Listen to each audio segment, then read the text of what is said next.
Hey, what's going on, guys? Today I wanted to share a few strategies that have helped me outperform impermanent loss. And this typically is not even the goal, but I just want to share that it is possible in a lot of cases if you're trying to outperform holding.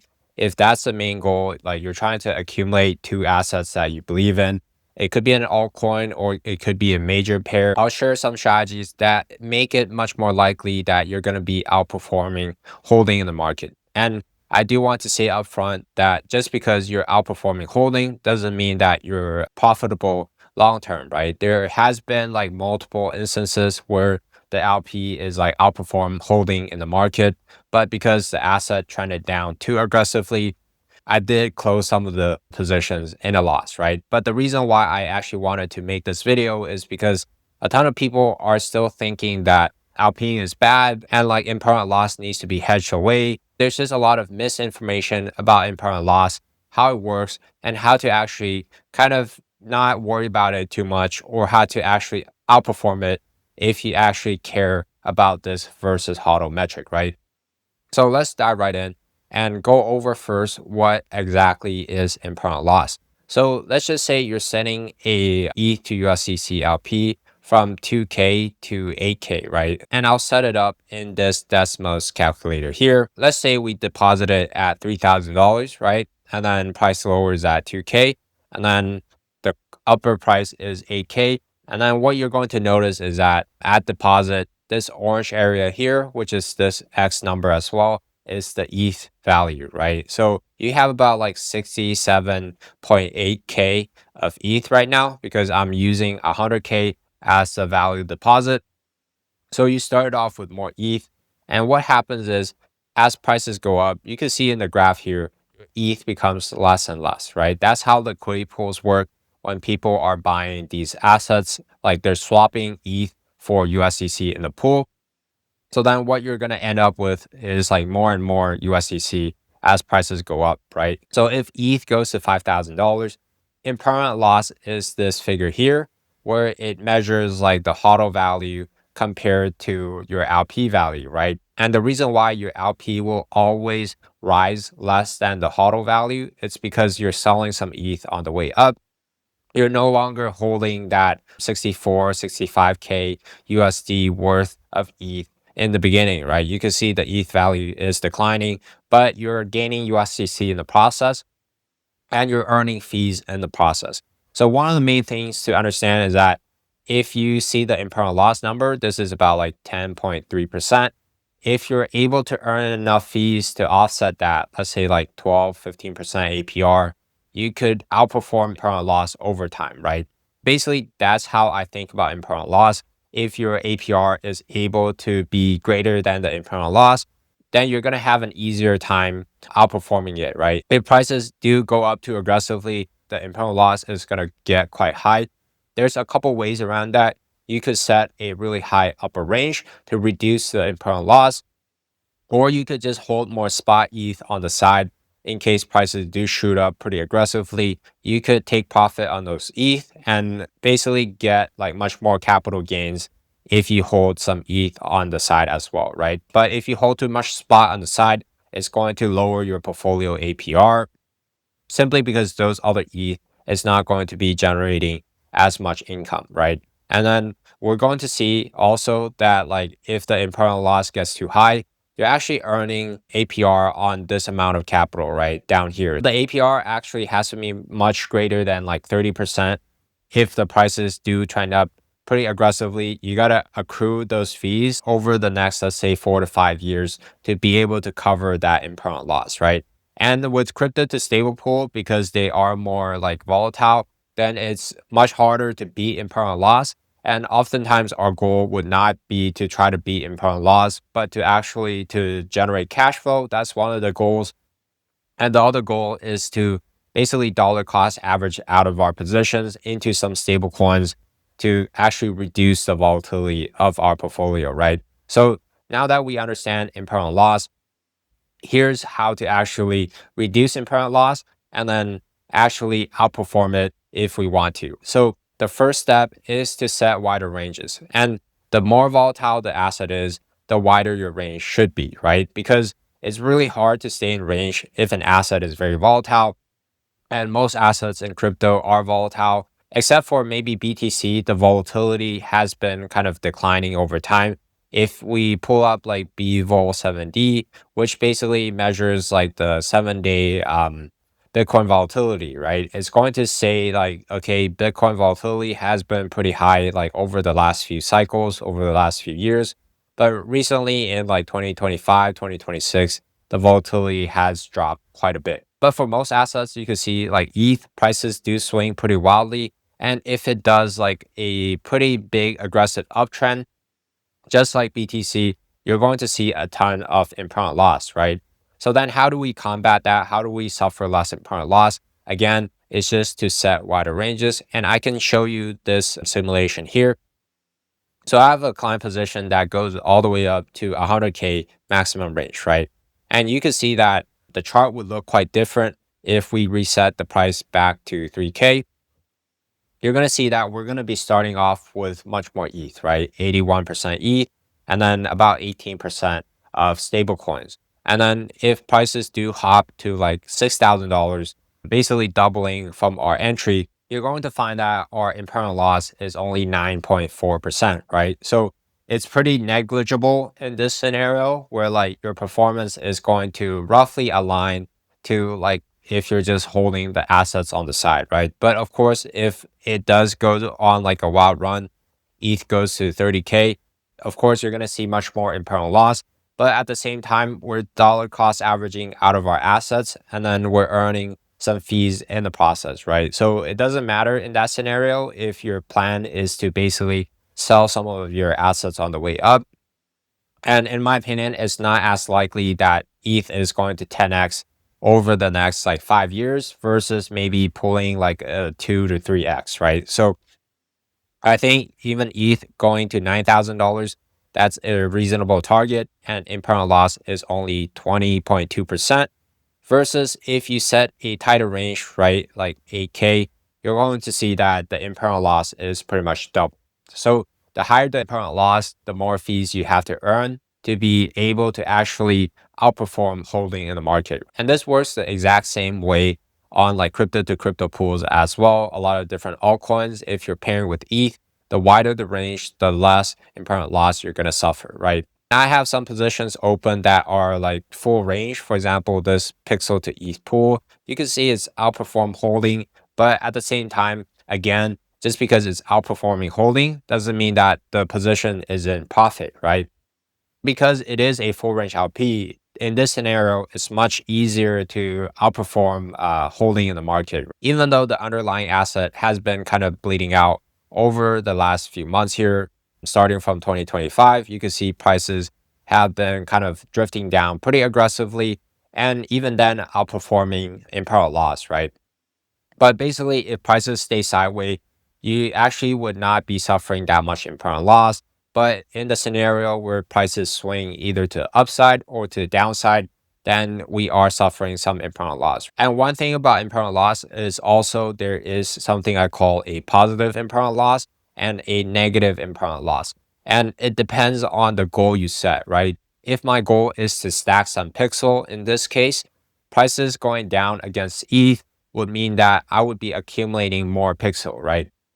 But one of my goals is to actually stack more ETH because I'm a bit overweight in pixel. So then I suffer some negative impermanent loss because I'm gaining some pixel as the price dumps against ETH. And then I want to actually be able to accumulate more ETH on the way up if Pixel is able to start outperforming once again. And the second principle of outperforming holding in the market is to simply stay in range for a long time. So you can see I opened some hype to stablecoin positions here as well. And even with a crypto to stable pool, I'm able to outperform holding in the market. But at the same time, I am setting really wide ranges, and I have my positions open since like October 18th, right? A lot of people like rebounds out of their positions every few weeks. They're doing a bunch of work, but then they're underperforming holding in the market because maybe they're not using like sustainable strategies or they don't understand this concept, right? The longer you stay in range, the more fees you're going to earn, and the more fees you earn, then like the more likely you are going to be outperforming impermanent loss. And once again, just because I'm outperforming impermanent loss doesn't mean that the profit and loss is positive, right? So you do still need the asset to kind of either stay flat or trend up over time, ideally. If it's kind of like bleeding out in value pretty aggressively, then you're going to see a negative profit and loss. And the third principle is to try to avoid tokens that bleed out, right? Of course, we never know if a token is going to bleed out or not. Like, for example, I did enter into like this hype to USDT pool around like $39, I think. And then the prices did pretty aggressively, but at least it's on like assets that I actually believe in and I want to accumulate in the first place, right? If I want to buy spot on these assets, I might as well LP it. A lot of times I never buy spot anymore. I just LP everything because I could earn more cash flow and then I could actually manage my positions much more easily with LPs. But basically, if prices diverge too much from your original entry, you're going to be suffering more impermanent loss. And the reason why I say like don't LP tokens that bleed out too aggressively is because if it bleeds out too aggressively, you could lose a bunch of money, right? Of course, it is pretty hard to do in practice for altcoins because we never know how some of these altcoins are going to do. But if you're sticking with like the assets you believe in and stuff like ETH, BTC, Sol, it's not as likely that the prices are going to kind of bleed out, right? And it's better to suffer positive impermanent loss if you're trying to like make a US dollar profit, like prices swinging to the upside. It's not nearly as bad as like prices going down and then you're like wondering if these assets are going to recover or not, right? So asset selection is really important. Try to avoid tokens that are very likely to bleed out over time and try your best to do that, right? Doesn't mean that you're going to avoid all of them, but avoid the obvious one. And the fourth principle of actually outperforming impermanent loss or holding in the market is to simulate positions before you actually deploy. It means things like scanning for the APR, making sure that the APR is high enough, and then also calculating the profit and loss with this impermanent loss calculator. You're going to be able to see like the exact impermanent loss that you're going to suffer if the price goes up or if the prices go down, right? So that's really important. You need to know that like, okay, if prices does this, then this is my impermanent loss. And then this is roughly the fees that I would earn for taking that risk, right? It's always a bet of like risk and reward. There's always trade-offs with like different strategies. For example, if you set a bullish range like I did here, from like 2K to 100K, you're going to have more capital gains, but then also the fees might be lower than if you set a more aggressive range, right? So there's always a trade-off there, and it all depends on what you're trying to do. If you are trying to have more stable cash flow, then typically you want to have like wider ranges, wide enough for you to stay in range for the period of time that you want. Some of my positions are designed to stay in range for years at a time. So that's kind of a different setup from positions that are too tight, right? But the point here is to make sure you simulate. Most people don't simulate before they deploy. They just pick a range that they're happy with and then like, see the APR and then they try to stay in range for maybe like 30 days or like 60 days. Or even worse, they're setting like an APR target. I want to target 50% APR. So then like you're finding all of these assets and then like you're squeezing the range to make sure you're getting 50% APR. But then you find out that like these ranges are not sustainable. And the fifth strategy of beating impermanent loss is to make sure that the fees are high enough. Sometimes I don't LP an asset simply because the fees are not that high. I might as well just buy spot or like use other strategies if I want to buy that asset. The LP risk and reward might not be worth it, right? And it all depends on like how you view as high enough. For example, like I have this setup of like really wide ETH USDC LP. It's earning about like 10 to 15% APR. You might look at this and feel like that's too low, right? I want to earn 30, 50%. I want to take more risk. That's completely fine if you can manage it and like you know what you're doing. But at the same time, like this strategy is really scalable. I'm earning more yield than like staking my ETH separately. And I'm also earning more yield than a lot of the stablecoin vaults and stuff like that, right? And I'm not taking nearly as much risk with like stable coins than some of these vaults. A lot of stablecoin vaults could be generating a really high APR, but at the same time, they're taking much more risk. That's generally the rule of thumb, right? Like the higher the APR, typically the higher the risk. So we want to make sure that the fees are high enough. And if you are LPing tighter ranges, then that is even more important to make sure that the fees are really, really high. I know some people that spend a bunch of time like LPing tight ranges too. I personally don't like that because I like to teach and then I like to film these YouTube videos and I like to help people with LPing. So my time is going towards there and to learn more about LPing and to learn more about like investing into crypto and investing in general. I don't like to spend a bunch of time like scoping out for like really high fees and maybe lower volatility tokens to LP. Like some of those are higher risk. So that could work in theory, but if you don't have the time or the focus to do it, then it's really hard to do that really, really well. And a lot of those strategies are not going to be as scalable as these like more passive ones, right? So to just do a quick recap here is if you're trying to outperform impermanent loss, you want to set wider ranges, especially on more volatile pairs. Crypto to stable pools typically have to have wider ranges because a lot of crypto assets kind of move together for a longer period of time. So you could set a tighter range for crypto to crypto pools, but you still need to look at the chart. And I typically try to stay in range for at least 6 to 12 months at the very, very minimum. So set wider ranges. Number two is to stay in range for a long time. If you're not in range for a long time, it's very likely that you're going to be underperforming internal loss by a huge margin, right? And the third is to try to avoid tokens that bleed out as best as you can. The fourth is to simulate your positions before you actually deploy. So you need to know like how to use this tool, for example, and how to like scan for different LPs. And you need to be able to think like, okay, if price does this, what would I do?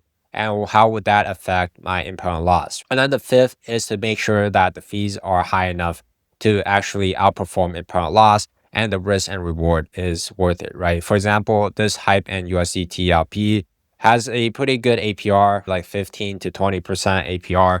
I'm really happy with that, especially for like really wide ranges. So it all depends on your goal. And again, just because you're outperforming holding doesn't mean that it's actually net positive profit and loss, right? In my opinion, you should be prioritizing net profit versus outperforming impermanent loss. The reason why is because it's often better to lock in the profit rather than like trying to outperform impermanent loss, right? Because one of the things that could happen is let's say you're outpaying ETH to USDC, ETH hops to like $9,000, and then you look at your impermanent loss number and then see that like, okay, it's negative. Let me stay in range for longer and stuff like that. But in reality, if prices do drop back down to $3,000, okay, impermanent loss is really close to your entry. You're then outperforming holding by a huge margin, right? But at the same time, you could see that I should have just locked in profit all the way up here, right? Because if you look at the equity curve here, you could see that my initial 100K would turn to 210K. It's better to secure these profits unless it's a very long-term investment position than to basically watch your investments like go up and then you're riding it all the way back down and sometimes even below the entry, right? This is the lesson that I've learned the hard way. Do not over index impermanent loss. This figure does not matter that much. What matters the most is actually your net profit, what you take home at the end of the day. The APR doesn't even matter, guys. Like just because you're earning a ton of APR doesn't make you profitable, right? I've been earning a ton of APR from my LPs. Doesn't mean that I retain all of that profits. No, right? Because at the same time, a lot of these assets just decline in value, especially in 2025 when a lot of altcoins were really weak. But hopefully in the future, a lot of these assets are going to be trending up. So we'll see how it does. And hopefully this video helped you out. And it kind of would clarify a lot of things behind impermanent loss and kind of dispel a lot of the myth behind it, right? It is a more nuanced discussion. And if you're first starting out, it could be overwhelming. But as long as you stick with it and kind of think about what I'm talking about, see if it makes sense, right? And let me know down in the comments if you don't understand it or if you want like a further explanation or if you actually disagree with what I'm saying, right? Thank you once again for watching. I'll catch you on the next one.